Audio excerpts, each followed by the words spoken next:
دقیقا توی این فایل میخوام بهت بگم چطور بفهمی، چطور درک بکنی که اون آدمی که روبروته، اون شیطانی که روبروت هست و داری باش مذاکره میکنی، یه تصمیم احساسی داری میگیری یا نه، یا تصمیم احساسی نمیگیریش. این دقیقاً فایل اول از کتاب چانه زنی با شیطانه که قراره با هم تکنیکاش رو بررسی بکنیم، نکات آموزشیش رو بررسی بکنیم. خلاصه از کتاب رو من بهتون بگم و اینکه اون مثال‌های کاربردیش رو براتون باز بکنم که بتونه براتون جا بیفته. توی فایل قبلی یا توی فایل اول رودمپ این سیستم رو بهتون گفتم که چه بخشایی داره و چه کارهایی داره. پیشنهاد میکنم که برای اینکه بدونید از کجا میخوایم شروع کنیم و به کجا میخوایم برسیم، اول فایل رو ببینیدش و بعد بیاید سراغ اینجا که قدم اول رو با هم برداریم و شروع بکنیم به جلو رفتن که چه اتفاقی میخواد برامون بیفته. درود بر ماهتون. من فرهاد تهرانی هستم و اینجا کانال مرکز مذاکره ایرانه، جایی که قرار مذاکره رو خیلی ساده، روان و سیستماتیک قرار یادش بگیریم که قرار ببینیم چطور میتونیم استراتژی های مذاکره رو طراحی بکنیم و یه معماری خوب برای مذاکره داشته باشیم. اگر کانال سابسکرایب نکردید حتما سابسکرایبش بکنید، زنگوله رو هم بزنید که فیلم جزو اول نفرایی که باشه به سم نظرتون میرسه. بریم ببینیم که توی فصل اول کتاب چه اتفاقی قراره بر ما بیفته. اسم فصل اول توی بحث کتاب چانه زنی با شیطان اثر رابرت منوچین یا منوکین بحث درک چالشه که اصلا من چجوری اون چالش رو درکش باید بکنم، چه کاری رو باید انجام بدم، چه کاری نباید انجامش بدم. منوچین 3 تله اصلی رو توی این فضا میاد به اون معرفی میکنه: تله خشم و غرور، تله اخلاقی شدن بیش از حد و تله فریب خودمون. حالا یه سری تحلیلایی انجام میده، یه سری کارهایی انجام میده که دوست دارم با هم روی این بریم جلو. میگه مشکل اصلی توی چانه زنی با شیطان یه موضوع مهمه. اون مشکل اساسی خود شیطون نیست، مشکل اصلی یه جاییه، اون ذهن ماست. وقتی که با اون روبرو میشیم، یعنی اصل قضیه رو ذهنمون داره شکلش میده. قبل از اینکه بپرسیم مذاکره بکنم یا نکنم، بعد یه چیزی رو باید به عنوان یه مذاکره کننده مطمئن بشید. اول از همه اینکه اسیر احساساتت شدی. اصلا احساسات تو این قضیه درگیره که توی فضای ما میگیم کجاها مذاکره نباید بکنیم. یکی از جایی که مذاکره نباید بکنیم، یا اینجوری بگم ترجیحاً خوبه که مذاکره نکنیم، اینه که یکی از طرفین از لحاظ احساسی درگیر باشن، عصبی باشن، هر چیزی. حالا بحث من اینجا نیستا. اینجا من دارم میگم که اون احساسات روی ما غلبه کرده یا نه. نکته دومش، اصلا خودمون که فریب نمیدیم با این مذاکره و در انتها تصمیمی که داری میگیری اگر اخلاقی هم هست غیر واقع بینانه نیستش که. به خاطر این ما این فصل رو میایم به 3 قسمت تقسیمش میکنیم. اولین بخشش بحث دوری کردن از اون تله‌های رایجه، تله‌های مثل احساسی، تله‌های مثل بحث‌های تله‌های رایجی که معمولاً وجود داره. منوچین میگه که توی مواجهه با دشمن، ببین تو مذاکره کننده ها رو چالشی داریم در نظرش میگیریم دیگه. اون طرف مقابلمون رو به نوعی داریم دشمن در نظر میگیریم. دشمن نیستا، میگیم در شرایط سخت این دشمنه. میخواد بگه تو شرایط سخت چه نگاهی ما بهش داریم. در مواجهه با دشمن تصمیم‌های ما اغلب خیلی عقلانی نیست. ما تو دام 3 تله ذهنی داریم میافتیم. اولین تله که مورد بررسی قرار میده بحث خشم و غروره. میگه ما نمیریم وارد مذاکره بشیم چون عصبانیم. خب قطع به یقین درسته، وقتی عصبانی نمیری. باز تله خشم و غروره. بحث اینجاست که تحقیر شدم، این بحث غروره است، یا نمیخوایم بازنده به نظر بیایم. اوکی، اینها از مذاکره اجتناب میکنیم تو این شرایط بنا به این 3 دلیل یا ادله هایی که داریم. از تو این 3 تا رو اومده تو این کتاب مطرحش کرده. یا توی فضایی ما داریم میگیم که مذاکره رو مساوی با ضعف میدونیمش. اینا تله های خشم و غروره. منوچین دقیقا یه هشدار اینجا بهمون میده، میگه غرور ممکنه حس خوبی بهمون بده. خیلی جمله قشنگی ها، بهش دقت کنید، حس بزرگ جایی بنویسیدش، فوق العاده ارزشمنده. غرور ممکنه یه جایی حس خوبی بهمون بده، اما اغلب تصمیم بد داره برات تولید میکنه. پس ازت خواهش می‌کنم این رو به عنوان درس داشته باش، غرور بیش از اندازه نداشته باش، چون همونطور که منوچین هم داره بهش اشاره میکنه یه تصمیم بد داره برات تولید میکنه. تله دوم بحث اخلاق گرایی افراطیه. ما معمولا میگیم که با آدم بد مذاکره نمی کنیم چون درست نیست. سوای این که بیایم بپرسیم نتیجه این تصمیم چیه؟ منوچین دوباره تاکید میکنه، میگه اخلاق بدون توجه به پیامد میتونه غیر اخلاقی ترین نتایج رو منجر بشه. پس اخلاق بدون توجه به پیامد، باید خیلی جا ببینیم پیامد بازی چیه. خیلی اخلاق مدار نباش، این انجام ندادنه یه سری اتفاقها رو برات رقم میزنه. و تله سوم بحث فریب خودمونه. وقتی که تصمیم به مذاکره میگیریم بعضی موقعها میام خودمون رو گول میزنیم، اون خطره، اون اتفاق خیلی کوچولو جلوش میکنیم، یا خیلی جا دیدیم یه سری هینتا، یه سری هشدارهایی داده میشه، اون ولش کن، اصلا نمیبینیمش، سعی نمیکنیم اصلا ببینیمش. ما به خودمون معمولا یه صحبتی که میکنیم میگیم ولش کن، این بار اصلا این متفاوته، این بار فرق میکنه، این آدمه یه چیز دیگه است، من که حواسم کاملا جمعه. باز منوچین میاد میگه بزرگترین خطر مذاکره با شیطان اینه که فکر میکنیم از دیگران باهوشتریم. ما معمولا اینجا داریم خودمون رو گول میزنیم دیگه.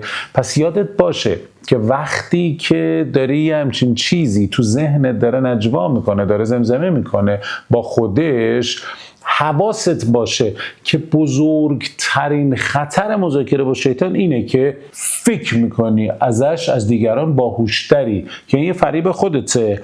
حالا درسته که یه جورایی به اون غرور هم میرسه، اما یه فریب به حساب میاد که داری روی خودت پیاده سازیش میکنی. حالا بریم ببینیم که چه تکنیک هایی رو میتونیم بزنیم که از این قضیه جدا بشیم و تصمیم بهتری بگیریم برای خودمون. اولین تکنیکی که میخوام بهش اشاره بکنم اینه که یه توقف ذهنی به خودت بده قبل از اون تصمیمی که میخوای بگیری. دست بذار رو سینه خود، بگو واسا قبل از این که بگی مذاکره میکنی یا نمیکنی، از خودت چند تا سوال بپرس. این تصمیمه رو که من دارم میگیرم از خشم و غرور که نیستش که دیگه، نه؟ یا بیا این سواله رو بپرس، این تصمیمی که دارم میگیرمش با اخلاق دارم توجیهش میکنم یا از اون فکر کردنه میخوام فرار بکنم، میخوام برم جلو، یا دارم اون نشونه های خطر رو دارم میبینم اما نمیبینمش، یعنی عملا دارم نادیدش میگیرم. این استاپ کوچولوه یا این ایستادن خیلی کوتاه جلوی تصمیمای فاجعه بارت رو میگیره. مثلا فرض کن یه شرکت تجاری خیلی بزرگ قبلا بهت یه ضربه زده، حالا دوباره اومده بهت یه پیشنهاد مذاکره میخواد بده. معمولا بخوام نگاه کنم بهش، دو تا واکنش اینجا رایج اتفاق میفته دیگه. معمولا دیگه میگی باش حرف نمیزن چون شخصیت نداره، مثلا فلان نداره، من اذیت کرده قبلا. دومین اتفاق اینه که میگه باشه این بار درست میشه، حتما این بار این دفعه است. منوچین اینجا چی میگه؟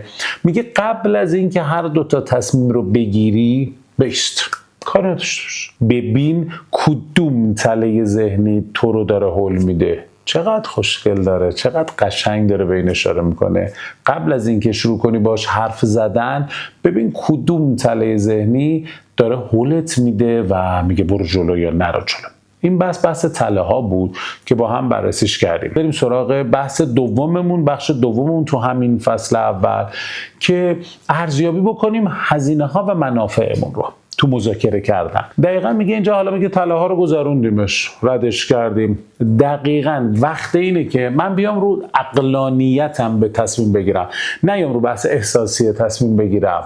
و مهمترین ابزار کتاب رو اینجا داره معرفیش میکنه. تعیین 4 عاملی منوچین، 4 ستون منوچین که برای اینکه بتونم تصمیم بگیرم با دشمنم مذاکره بکنم یا نکنم، از روی عقلانیت میگه 4 تا سوال مستقل، 4 تا ستون رو در نظر بگیر. ستون اول قطعا دارید مینویسید دیگه، چون اینا یادتون میره دیگه، قطعا به یقین فراموشتون میشه دیگه، حتما بنویسید. منم خودم اینجا نوشتم، دارم از روش مطالعه میکنم دیگه. میاد میگه اولین ستون اینه، بحث منافع و ضررهای مادیه. حالا سوالاش چه چیزی داری به دست میاری؟ اولین سرفصله ضررها و منافع مادی. چی داری به دست میاری؟ از یه طرف دیگه چی داری از دست میدی؟ و قشنگترین سوالی که میتونی از خودت بپرسی و باید از خودت بپرسی، اون مذاکره واقعا وضعیتو بهتر میکنه؟ از این شرایط حالت به نقطه مطلوبت میرسی؟ این توی ستون اوله، تو منافع و ضررهای مادی. حالا بیام ستون رو تغییرش بدم، یا اون الگوریتم رو بیام تغییر بدم، یا 4 ستونه. ستون دوم چیه؟ هزینه ها و منافع روانی و اخلاقی رو بیا بررسیش بکن. یعنی دومین ستون است. توی مذاکره سوال اینه، به عزت نفست ضربه میخورد یا نمیخورد؟ آیا دیگران ازت یه سری برداشت‌های بدی میکنن یا نه؟ یا آقا اوکیه، عالیه، بذار بره جلو. یا اینکه وجدانت بعدن رهات میکنه، یا مثلا میگه آدم بدی داری مذاکره میکنی، کار بدی داری میکنی، یا به وجدانه رهات میکنه، وجدانه آزادت میذاره. سومین ستونش بحث احتمال موفقیت در مذاکره است. بعد تو این سیلابس هم از خود بپرسی طرف مقابل اون سابقه پایبندی به اصول رو داره یا نه؟ امروز میخواد یه حرفی بزنه، فردا میخواد یه چیزی بگه بره. اصلا شما به عنوان مذاکره کننده، چون گفتیم قبل از مذاکره باید یه سری کارها رو انجام بدید دیگه، دقیقاً این رو توی دوره مذاکرات سیستمی برای مدیران کامل توضیح دادم بهش، که 3 تا درساش هم تو هم یوتیوب هست، میتونی کامل بری ببینی. بحث مدل های ذهنیه، بحث تفکر سیستمی. اگه اینجا پیداش نکردی، سایت مرکز مذاکره ایران برو اون 3 تا درس اصلی رو بگیر، یا اصلا با تیم پشتیبانی ما تماس بگیر اون 3 تا درس رو بگیر. اگر دوست داشتی ادامه بدی، چون 6 تا درس دیگه، کلی روش مثال زدیم، کلی جنبندی کردیم، کلی الگوی اجرایی دادیم، دستورالعمل اجرایی دادیم. تمام اینها هستش که میتونه بهت کمک کنه. چک لیست داره که بعد اونها رو از دوستان بگیری، تو دوره اصلی هست. ولی این 3 تاش که رایگان هست این رو ببین. و اونجا من قبل مذاکره گفتم مثلا ابزار فشار داری یا فقط داری از مذاکره برای اون فریبه یا زمان خریدنه داری استفاده میکنی؟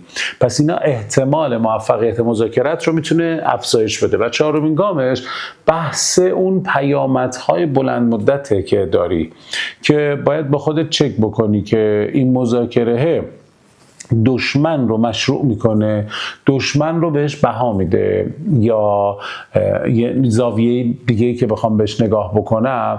بحث اینه، این الگویی که من دارم درست میکنم الگوی خطرناکیه یا الگوی وحشتناکه برای اون آینده‌ای که من دارم میسازم، یا نه پیامد این به چه صورته؟ یا برعکسش راهی برای این که اون خشونت رو کاهش بدم، اون تنش رو کاهش بدم، اون تنش رو بیارم پایین، این اتفاق داره میفته. پس جا داره این 4 ستون رو رعایتش بکنی. مثلا به مثال بزنم، فرض کن یه مدیری هستی که با یه کارمند اومده سراغت و روبرود نشسته. کارمند بدرفتاره اما خیلی کلیدیه. حالا میخوام بیام این 4 تا ستون رو روش بررسی بکنیم، ببینیم چجوری میشه. مادیش اینه که اخراجش یه هزینه سنگینی داره دیگه، شک نداریم دیگه. اخلاقیش چیه؟ تحملش برات آزاردهنده است. سومیش بحث موفقیت هاست. احتمال اصلاح رفتارش فرض کن که متوسط، ممکنه بشه ممکنه نشه. حالا بیام پیامدش رو ببینم بلند مدت. اگه درست مدیریت بشه تیم خیلی خوب میتونه نجات پیدا بکنه. نتیجه چی میشه؟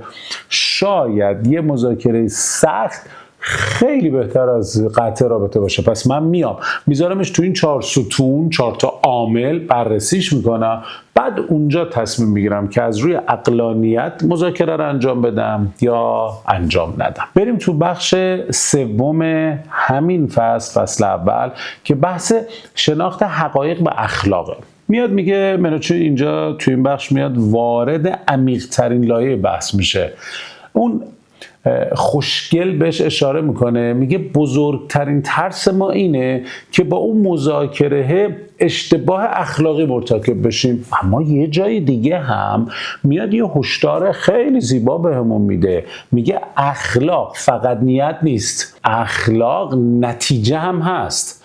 یعنی میاد دقیقاً بین این دوتا توافق میذاره که پاک موندن دستا یا کم کردن رنج انسان هاست. خیلی زیباست. یه تیکه میاد یه سوال میپرسه که اگه با مذاکره بتونی رنج واقعی رو کم بکنی، آیا اجتناب کردن، امتناع کردن اخلاقی واقعا اخلاقیه؟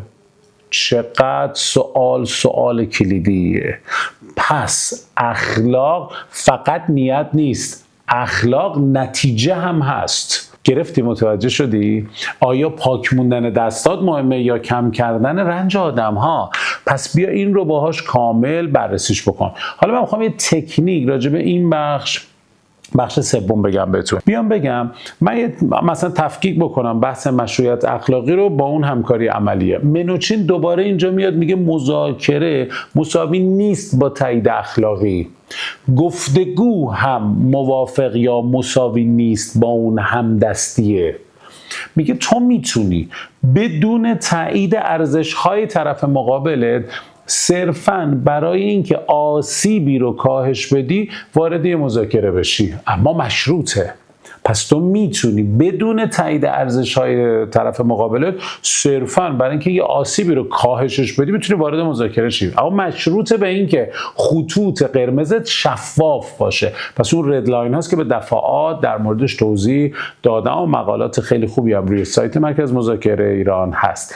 بدونی کجا باید مذاکره رو قطع بکنی، نقطه ترک مذاکرت رو بلد باشی. فرض کن توی خبرنگاری با یه مقام فاسد داری یه مصاحبه انجام میدی، با این کاری که داری انجام میدی حالا از دید خودت من اصلا دارم تاییدش میکنم، مثلا تاییدش نکردم، شاید اصلا داری یه چیزی رو، یه حقیقتی رو داری آشکارش میکنی یا داری یه آسیب بزرگتر رو میگیری. دقیقاً این همون تمایز اخلاقی است که منوچهر داره بهش اشاره میکنه. دقت کردیم؟ متوجه چی میخوام بگم؟ یه جنبندی بکنم که تصمیم بگیری با شیطون مذاکره بکنی یا نه، یه جنبندی بکنی. قرارمون این شد: 1. مطمئن بشیم اسیر خشم و غرور نیستیم. 2. خودت رو فریب نمیدی. 3. و تصمیمت حس خوب اخلاقیه نیست، نتیجه خوبم باید برات بسازه. و یادت باشه مذاکره با شیطان از اون جایی خطرناک میشه که فکر میکنی تصمیمت اخلاقیه، در صورتی که فقط احساسیه. یادت باشه این رو. این بدترین جاییه که میتونه بهت ضربه بزنه. اینجا فصل اولمون تمام میشه و روی فیلم بعدی میریم فصل دوم رو با هم بررسیش میکنیم که فصل دوم خیلی خوشگل میریم در مورد شیاطین جهانی و سیستم سیاسی و چند تا متد رو گفتم. من اگه فیلم قبلی رو ندیدی حتما اون رودمپمون رو تشکیل میده به چه صورته، کجا هستیم، کجا میخوایم بریم. و در ضمن طبق روال همیشه من فرهاد تهرانی هستم و اینجا کانال مرکز مذاکره ایران. اگر سابسکرایب نکنی حتما سابسکرایبش بکن و زنگوله رو هم بزن که فیلم‌های بعدی جزو اول نفراتی باشی که به سهم و نظرت میرسه. زنده باد.